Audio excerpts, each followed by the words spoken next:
Hey, hi, and welcome to A Taste of Fusion. Today, I'm making something truly fantastic. A potato and spinach soubrie, which is a French dish which I'm fusing up with our herbs and spices, making it truly unique. And for my main course, a char gosh, something we love to eat, something that's spicy. And with that, I'm fusing the fruit of the season, the guava.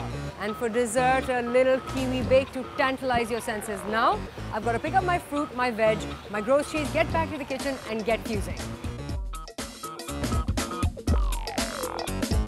Okay, so we are ready to get started. Today what I'm going to do is I'm going to start with my main course rather than the appetizer because it has the lengthiest cooking process. So, what are we making? The fantastic achar gosht roast. For that I have a glorious dusty or shoulder of lamb here, and I need my fabulous oven dish. Okay, let's put this to the side. First things first, score your meat. That means make little incisions like so throughout your meat. This will just aid the cooking process and make sure that everything cooks evenly and quickly. And the other side. Into the roasting tin. 2 teaspoons of red chili straight onto the meat. 2.5 teaspoons of salt. I've got a little onion seed here, sprinkle that on, 1 teaspoon. I've got a little fenugreek here, a teaspoon. Some cumin. And half a teaspoon of turmeric. This is to give it that gorgeous golden color and cure the meat at the same time. Go. Now I've ground up a little cinnamon over here, so I'm just taking about 1/4 teaspoon of this and sprinkling it on. Finally, coriander seeds. Good 2 teaspoons, just bung them on. Go. Let's grab me some oil. Make sure everything is amply covered. 1 nice tablespoon of balsamic vinegar. Their infusion itself. Because balsamic in a char gosht, who'd have thunk it? And now for one of my favorite parts. Hands into the meat. Make sure you take it over to the other side. Make sure that they're rubbed into those scores. The meat is flavored right to the bone. I've got some peeled plum tomatoes here. Now, these just came out of a can. You can use fresh ones. I'm just using these because I want to create the fusion element, sort of bring a little European cooking into this. I'm just going to take my spoon and take 2-3 of these tomatoes and put them around the side of the meat because they'll add moisture. Keep your meat from drying up so your roast stays very luscious in your mouth. There we go. A little of this tomato juice. Nicely cover the meat. There we go. That's that. The juice of 1 lemon, straight on. Here I have sort of fried onion. This has been deep fried from before and dried. I'm just going to sprinkle this onto the meat. Some, fresh onion here, and slice them up. And just sort of sprinkle that on as well. A nice little mix there. Next, some whole red chilies. A nice handful of them. Put them on. Picked up this peeled garlic. It's a mix of the local garlic we get, which is a pod like so, which is quite small, and it's very aromatic, used in all our traditional cooking, and these larger pods, which are actually imported garlic, which are used in European cooking. So we're going to have a nice little mix of them. I'm not going to chop them up, I'm not going to bash them, I'm just going to throw them right on. Again, add to the chutney and the kararapan of this dish. Finally, a little ginger. This we are going to slice up finely. There we go. It's great. Sprinkle that on as well. I have here some glorious guavas. Now I've just sort of cut the guava in half and taken the seeds out. I've kept the skins on because I think, they'll add to the texture and the guava will hold together better. I'm just going to take my guava and put it straight onto the meat. So, now another fruit that's in season are these bears, or crab apples as they're called. At least I think they're crab apples, so they're of the same family. What I'm going to do is I've just halved them, hoard them, put them around the side because I think they'll add to the flavor of this, you know, the juices coming out, and be a nice little addition to this guava type chutney on top. That's done. Now we need a little coriander. Take the stalks off, move them to the side, and just a little chop through. We will use this more at the end, but right now that's all we need. Just throw it on. Some foil. Cover the meat from the top. And in it goes to your oven that has been preheated at 180 degrees, gas mark 7, for a good hour and a half. So, here we go.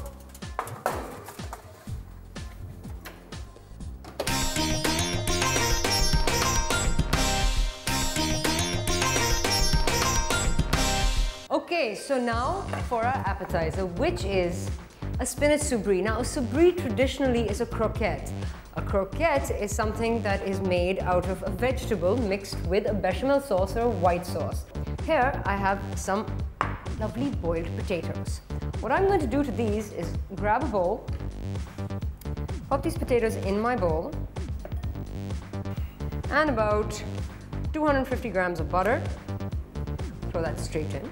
A little olive oil, straight on top. And then, using my fork, mash all of this together.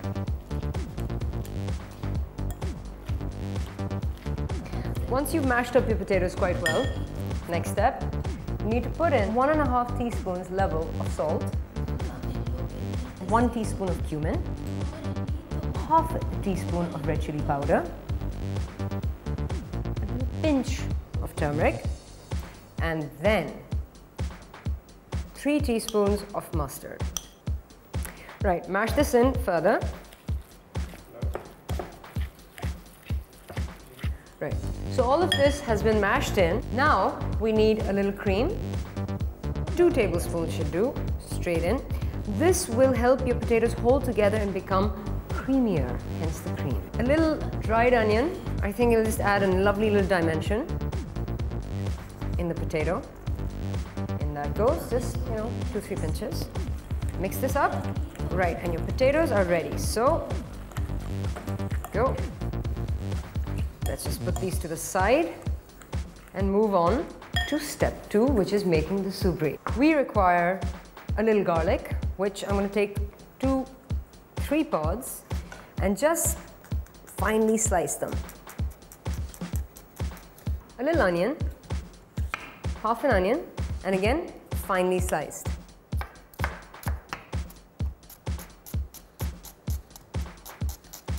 Then we need a little white flour.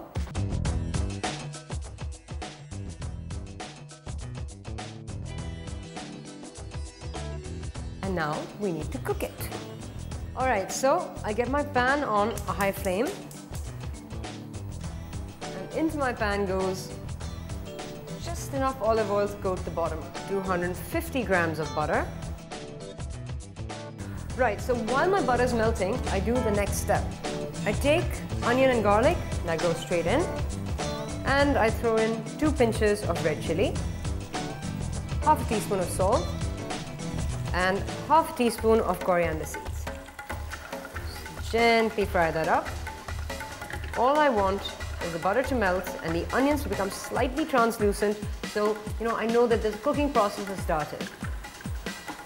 As that's happening, I start putting in some flour. 3 teaspoons heaped in the beginning. Stir it in. Now this is when everything becomes lumpy, but don't worry about that. You want this. This is the basis of the roux, which is almost like a starch sauce or a flour sauce. And now for a little milk. As you can see, this like dough has formed. As the milk goes in, add a little bit more in. Keep mixing, and of course it keeps frying and giving off this fantastic scent. Okay. We need a little bit more milk. So in all, about 200 mils of milk eventually. Mix everything in. Don't worry if everything is sticking and it looks like it's exactly the way it should be. Once you've got the thick white sauce, you need to add in a little water. Pour in 200 ml of water. Okay, so now I've got this sort of thick roux here. Very simply, I'm going to take my spinach, which has been washed and cleaned, and just pop in some lovely leaves. Now, I also kept the sauce a bit thick, and you must know this is because spinach will let out its own water, so you don't want to make it too watery because then it'll never hold. That's it. Mix them in. Don't need to cook the spinach too much. Okay, so our spinach is nicely mixed in, and now our roux is sticking together. It's like almost as though it had become cheese. Okay, so I'm done with this. Now it's time to layer it up. I have here a sort of a terrine dish, and what I'm going to do with this is get my mashed potato, primarily, a nice big spoon, and layer this in. Now I'm going to press it all down, sort of make the base of my cake. Like so. I've got it up quite a bit. I have here some cheddar cheese. Just local cheddar, nothing too fancy, from a tin. Take my knife and sort of chop it up a little bit. Sure enough. Again, you can grate it. I'm just chopping it because I think in the construction of this dish, I want, you know, the cheese to hold everything together in a variety of ways throughout. Take that and put it in gently. Now, for the next step.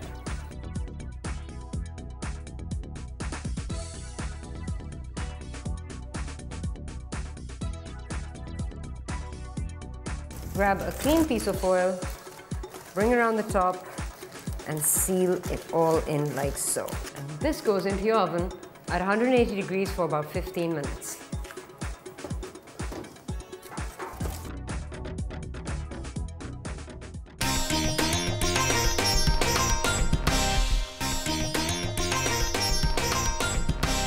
Now for dessert.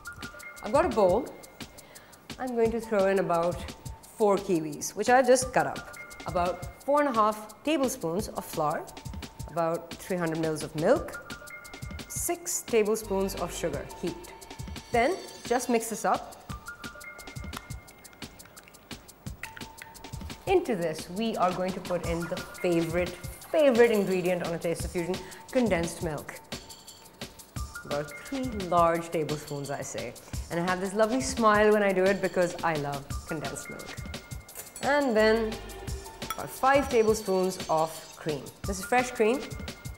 Okay, so cream's in, give it a nice little mix.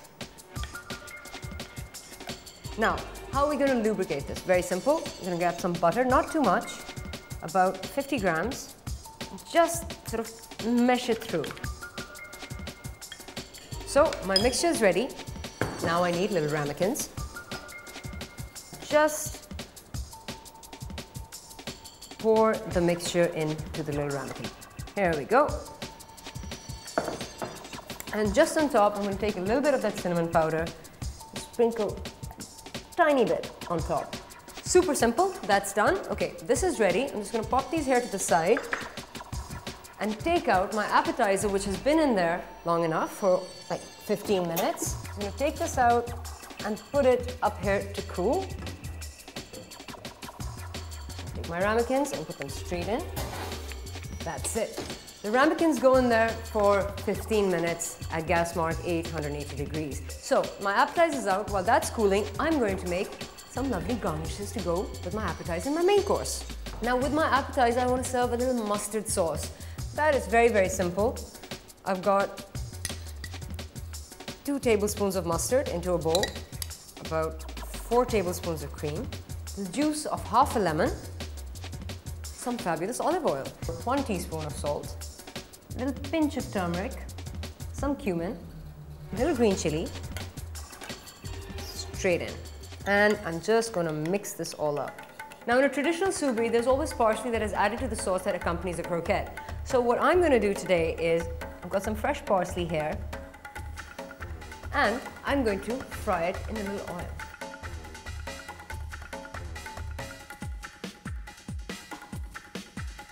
Okay, so for the main course garnish, I thought is that I'd make a little serving on the side of radish. So I've got some radish right here.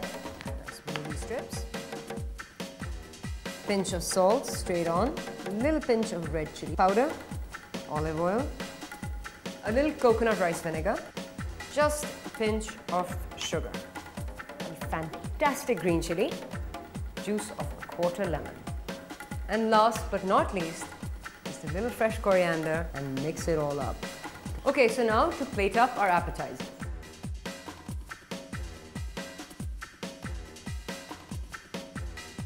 Sharmeen, thank you so much for joining me today on A Taste of Fusion, and we've been chit-chatting about so many things, but I think the food is getting cold. Yeah. And I'd love it if you could dig in and try this very cool appetizer that I made for you. What is this? Well, traditionally, it's meant to be a spinach soubrie. Okay, a soubrie is spinach cooked in a bechamel sauce, then flowers put in it, made into a croquette and fried. It's very good. You like it? Yeah. From, you know, the filmmaker's point of view. Well, from the filmmaker's point of view, I'm hungry and it's really good. Wow. Well, I of course have fused it with all our desi masalas. Well, I was getting a hint of that. One of the things that I've realized when I travel and make films is that I get a chance to eat different cuisines. And what's really great about this is that this is not one. This is like several things just put in together, and it's got this. It has a Pakistani subtle tone, but it's very French, having lived there. But if we may move on to the next course, sure. I will show you what true, or in fact treat you to what true fusion in this aspect would be. So wait, how do you come up with these recipes? I mean, do you like lie awake at night and say, let me put guavas with achar gosht? The other day, I sat there and I was eating a guava. I turned around to a friend of mine and I said, what do you think this guava would taste like cooked? And they said, I don't know, bitter. I said, well, we'll just have to see next time. And you know, today, I picked them up and I thought, let me put it with this roast lamb. This is mooli on the side, but it's a little fusion mooli. It's salad. Which is probably on lots of dastarkhans, but not in this way. Absolutely, my dear. You hit the nail on the head. I'm one of those who breaks away from tradition, so fine, this meal sounds great. Dig in, babe, and let's see what happens. Glorious pool. Very, very interesting. Very, very good. And the guava is nice. Yeah? I really would have never, in my wildest dreams, put these. And I cook. I like to cook, but I've never really meddled with putting like two different palettes together. Definitely much healthier than just eating achar gosht. There you go. We have done it all. So that's the main course thus far. And you're happy with that? Yeah. And now for the kiwi bake. And of course, I use my typical, there's fruit in there, and something that I love, which is condensed milk. But I love condensed milk too. yeah, so I knew that secretly. How did I? I don't know. But give it a go. Let's see what's happened and whether you like it or not. All right, sounds good. Interesting, different. Very good. Thank you. It is fantastic. Why, thank you so much. It is. I'm telling you. Abhi to documentary, you know, next time I have to go. I think I'm going to have to take you. Absolutely. I feel like I need a cameraman, I need a producer, and I need a chef. I'm right here whenever you need. And, you know, well, your documentary is coming out soon. Good luck with that. Thank you. You just showed at the Kara as well. I believe that was fantastic. And, you know, I'm truly honored that you came and you joined me today. I'm taking it all home. Absolutely, doggy bag and all. But thank you very much. Thank you for having me. And thank you for joining us. See you again next week. And remember, if you want to see me fuse something or you have any comments at all, write in on fusion@dawnnews.tv. Till next week, take care from me and Sharmeen today. Goodbye and see you soon.